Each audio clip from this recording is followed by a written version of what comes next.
wake-up call, a call for success.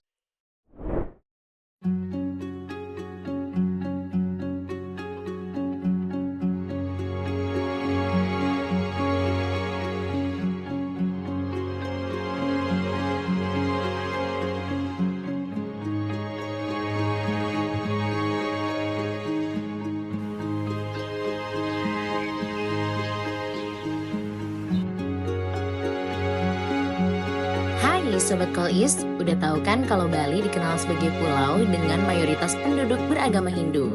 Tapi di tengah keberagaman budaya dan keyakinan, terdapat sebuah gereja katedral yang menjadi pusat keuskupan bagi umat Katolik di pulau ini. Gereja Katedral Roh Kudus Denpasar adalah simbol toleransi dan perpaduan budaya yang harmonis, berdiri megah di tengah kota Denpasar. Gereja ini memiliki arsitektur yang unik, menggabungkan unsur gotik khas Eropa dengan sentuhan tradisional Bali. Salah satu ciri khas utama dari Gereja Katedral Roh Kudus Denpasar adalah penggunaan ornamen-ornamen Bali dalam desainnya. Atap bangunan memiliki bentuk yang menyerupai Meru, yaitu struktur bertingkat yang biasa ditemukan dalam arsitektur pura di Bali. Selain itu, pintu masuk dan jendela gereja dihiasi dengan ukiran khas Bali yang menggambarkan motif-motif floral dan simbol-simbol keagamaan. Hal ini menciptakan perpaduan harmonis antara elemen Kristiani dan budaya lokal. Interior gereja ini juga mencerminkan keselarasan antara dua tradisi arsitektur. Di bagian dalam, terdapat langit-langit tinggi yang mengingatkan pada gaya gotik Eropa, memungkinkan pencahayaan alami masuk melalui jendela-jendela besar berhiaskan kaca patri. Kaca patri ini menampilkan berbagai adegan dari Alkitab dengan sentuhan warna yang indah, memberikan suasana sakral dan khusyuk bagi jemaat yang beribadah. Salah satu elemen yang menarik perhatian adalah altar utama gereja. Altar ini dihiasi dengan ukiran kayu khas Bali yang dikerjakan oleh para seniman lokal. Beberapa patung dan relief yang menggambarkan Yesus Kristus serta tokoh-tokoh suci lainnya dipahat dengan detail yang mencerminkan keahlian tinggi para pengrajin Bali.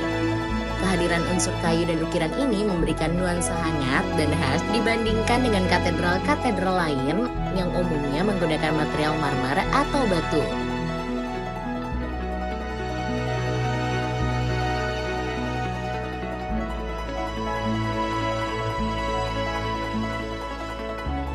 Keunikan arsitektur Gereja Katedral Roh Kudus Denpasar tidak hanya menjadi kebanggaan umat Katolik di Bali, tapi juga jadi simbol harmoni antara agama dan budaya. Dengan mengadopsi unsur-unsur arsitektur lokal, gereja ini menunjukkan bagaimana iman dan tradisi dapat berdampingan dengan indah tanpa kehilangan identitasnya. Keberadaannya juga menarik perhatian wisatawan yang ingin melihat bagaimana agama Katolik tumbuh dan beradaptasi dalam konteks budaya Bali yang kaya. Sebagai salah satu landmark keagamaan di Bali, Gereja Katedral Roh Kudus Denpasar terus menjadi saksi bisu perjalanan umat Katolik di pulau ini.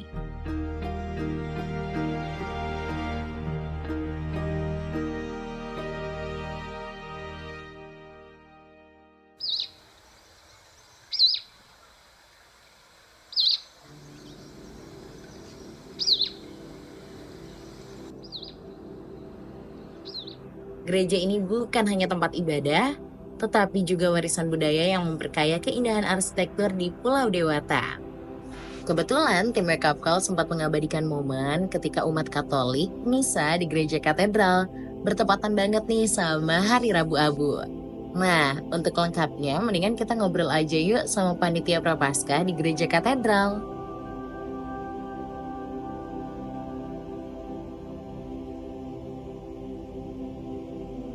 Saya Guido da Cruz Silva sebagai Ketua Panitia Perayaan Paskah tahun 2025. Di sini didampingi oleh Wakil Ketua Panitia bersama Seksi Dekorasi dan Liturgi, Pak Charles serta Bu Dwi. Ya. Jadi kami dikasih amanat untuk melaksanakan tugas sebagai panitia di Gereja Roh Kudus Katedral Denpasar tahun 2025 ya. Perlu saya informasikan, saya sampaikan bahwa Gereja Roh Kudus Katedral Denpasar ini sejak tahun 1993 diletakkan batu pertama oleh MGR Silvertes Sani Kleden Kemudian mulai dilakukan misa pertama pada tahun 1989. Nah, seperti itu sampai sekarang dengan usia yang sudah menjelang 24 tahun. Seperti itu. Dan Gereja Katedral Denpasar ini dengan umat sebanyak 12.000 orang. Nah, tahun ini kita melaksanakan perayaan Paskah di mana dilaksanakan oleh dua lingkungan, yaitu lingkungan Banjar Hati Madeta Bernoda dengan lingkungan Fransiskus Assisi. Jadi kita berjumlah kurang lebih 150 orang yang akan melaksanakan tugas perayaan Paskah tahun 2025 ini.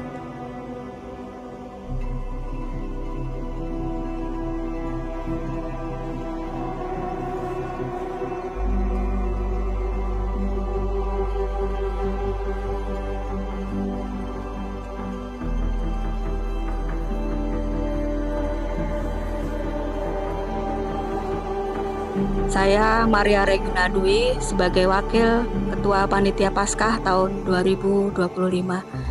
Terima kasih untuk kesempatan yang diberikan.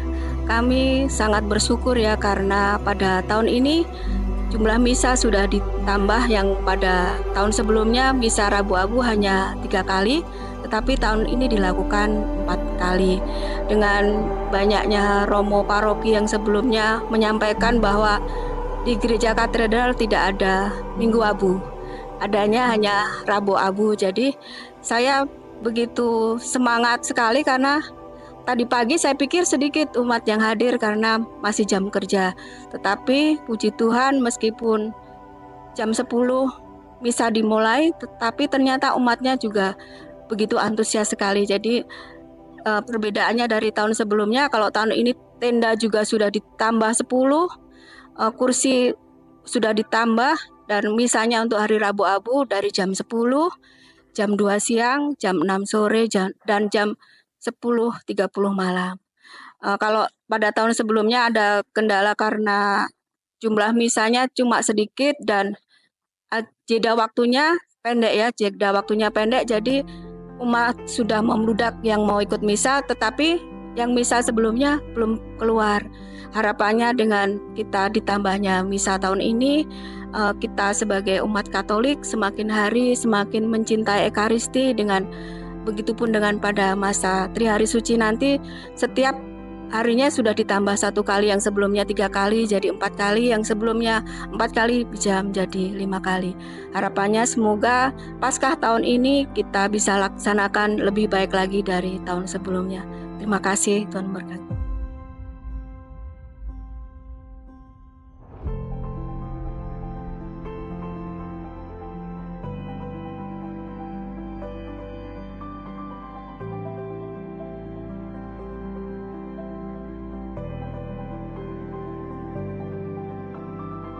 Baik, saya Charles dari Seksi Liturgi ya.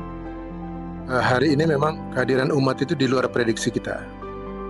Jadi kita pikir bahwa hari ini hari kerja, jadi kehadiran umat itu tidak sebanyak yang tadi kita saksikan. Sampai tenda depan belakang itu penuh semua. Ya puji Tuhan. Ini tanda bahwa kesadaran umat untuk bisa datang untuk menyembah Tuhannya. Terkait dengan Rabu Abu, itu adalah tradisi dalam penanggalan Gereja Katolik yang ritusnya dilakukan setiap tahun ya. Nah, kenapa disebut Rabu Abu? Tanda bahwa manusia berasal dari abu dan akan kembali ke abu. Dan dalam ritus Rabu Abu itu sebagai tanda kita akan memasuki masa puasa ya, kurang lebih 4 hari Jumat sampai dengan perayaan Trihari Suci. Ya, melalui kesempatan ini sebagai Ketua Panitia bersama Wakil dan Seksi Liturgi mengajak seluruh umat yang masuk dalam wilayah Katedral Denpasar ini mohon berpartisipasi untuk mengikuti misa Paskah yang sebentar lagi kurang lebih 40 hari, supaya bisa mengambil bagian di hari suci dan selanjutnya. Dan marilah kita sama-sama menjaga gereja, kebersihan gereja ini agar gereja semakin indah dan semakin bersih untuk kenyamanan beribadah. Saya kira itu aja, terima kasih banyak. Itu dia Sobat KLIA seputar tentang Gereja Katedral Roh Kudus dan Pasar. Anyway, keren juga ya puasa untuk orang Katolik yang menuju Paskah. Itu tuh tahun ini bertepatan dengan bulan suci Ramadan. Kalau gitu, segenap tim Wake Up Call mengucapkan selamat menjalankan ibadah puasa bagi masyarakat Muslim dan juga umat Katolik yang sedang melaksanakan puasa dan pantang. Yuk, kasih tulisan semangat untuk saudara-saudara kita yang sedang menjalankan puasa. Kalian like, share, dan subscribe channel kita. Sampai jumpa di perjalanan kita berikutnya bersama Wake Up Call, a call for success. See ya!